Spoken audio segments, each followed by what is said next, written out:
আজকে তোমাদের সাথে শেয়ার করবো গায়ে হলুদ স্পেশাল একটা হলুদ শাড়ি, 8 পুরো শাড়ি ট্রিপিং একদম নতুন স্টাইলে। তো চলো।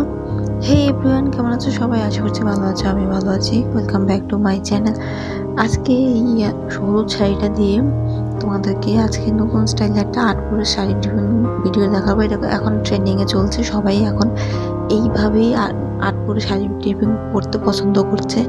তো আমি একটা ক্লায়েন্টকে প্রথমে আমি এই ট্রিপটা করিয়েছিলাম। উনি আমাকে ভীষণ অনেকবার থ্যাংক ইউ জানিয়েছিল। তো দেখো, প্রথমে আমরা কিন্তু যেভাবে শাড়ি ট্রিপ করি নর্মালি, সেভাবে কিন্তু শাড়ি ট্রিপ করে নেব।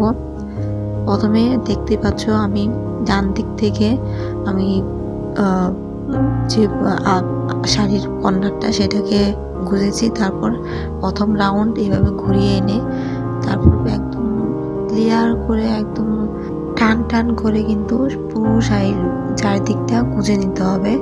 গুঁজে নেওয়ার পরে কি করবো, আমরা চলে আসবো আঁচলের পোর্শনে একদম ছোট ছোট প্লেটস, আমরা যেরকম প্লেটস বানাই আঁচলে সেভাবেই কিন্তু ছোট ছোট প্লেটস বানিয়ে নেব।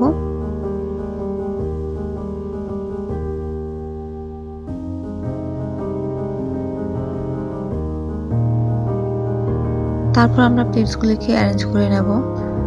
প্রত্যেকটা প্লেটস কিন্তু খুব কেয়ারফুলি অ্যারেঞ্জ করতে হবে, কোনোটা ছোট না কোনোটা বড় না, সেটা কিন্তু খুব খেয়াল রাখতে হবে।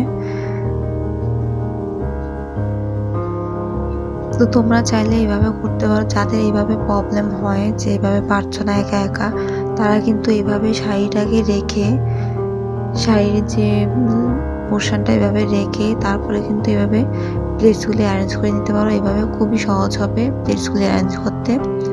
তারপর দেখো, এখানে একটা সেফটি পিন দিয়ে সিকিউর করে নিতে পারো, তাহলে তোমাদের কাছে বাকি পোর্শনটা যে প্লেটসগুলি, সেই প্লেটসগুলি অ্যারেঞ্জ করতে সুবিধা হবে। তা আমি এখানে প্লেটস সব কটা প্লেটস আবার ভালো করে অ্যারেঞ্জ করে নিচ্ছি আমি আমার প্রয়োজন মতো। যেহেতু 8 পুরো শাড়ি ট্রিপিং হবে, তো সেখানে আঁচলের পোর্শনটা অনেকটাই লম্বা রাখতে হবে। দেখো, আমার আঁচলের পোর্শনটা প্লেটসগুলি একদম পারফেক্টভাবে হয়ে গেছে অ্যারেঞ্জ করা। তারপর আমরা কি করবো, একটা সেফটি পিন দিয়ে শোল্ডারের যে প্লেটসগুলি আছে সেগুলোকে একটা সেফটি পিন দিয়ে সিকিউর করে নেব। তারপর চলে আসছি কুচির পোর্শনে। দেখো, কুচির পোর্শনে কি করবে, যাদের একটু বেলি প্যাডটা একটু বড় আছে তারা কিন্তু এভাবে বড় বড় প্লেটস বানিয়ে তারপরে তোমরা গুঁজে নিতে পারো। এভাবে বড় করে প্লেটস বানালে তোমাদের কিন্তু বেলি প্যাডটা একটু স্মল দেখাবে, লুকটাও কিন্তু খুব সুন্দর আসবে।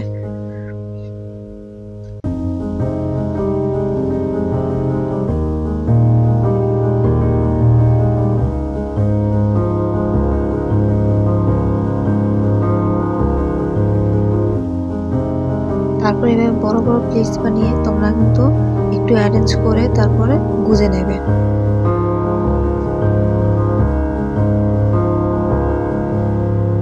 তারপরে বাকি যে শাড়ি পোর্শনটা আছে এইভাবে এনে সাইড দিয়ে তোমরা কিন্তু সেফটি পিন দিয়ে সিকিউর করে নিতে পারো।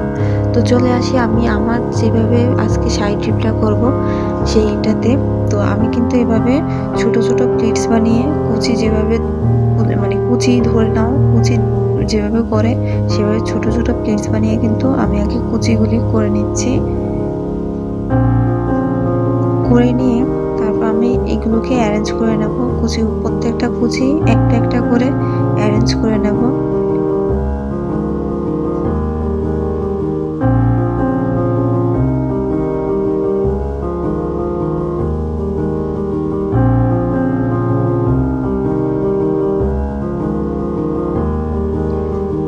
তারপর দেখো, আমার অ্যারেঞ্জ করা অনেকটা হয়ে গেছে।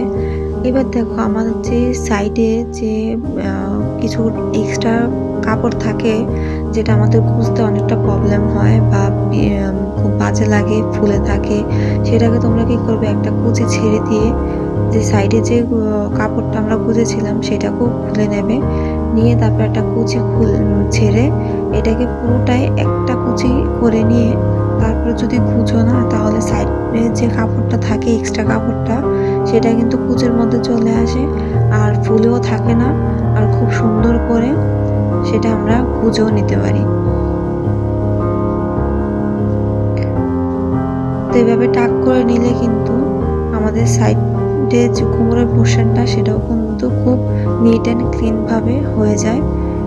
তো দেখতে পাচ্ছ আমার কুচিটাও হয়ে গেছে। তারপর আমরা সাইডে যে পোর্শনটা আছে শাড়ির পোর্শনটা এটাকে আমরা এভাবে টেনে এনে আমরা একটা সেফটি পিন দিয়ে পিছন দিকে সিকিউর করে নেব।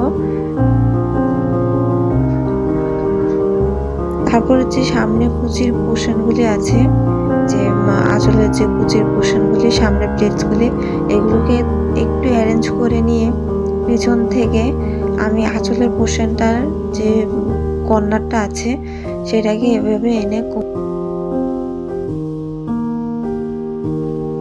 একটা সেফটি পিন দিয়ে সিকিউর করে নেব। এখানে কিন্তু দুটো প্লিটসের মাঝখানে আমি সেফটি পিন দিয়ে সিকিউর করেছি। তারপরে তোমরা যে কোনো কোমর পিছা বলো, কোমর বেল্ট বলো, যে কোনো কিছু দিয়ে, কোমর চেনও হতে পারে, সেটা দিয়ে এভাবে আটকে নেবে, তাহলে কিন্তু শাড়ির লুকটা খুব সুন্দর আসে।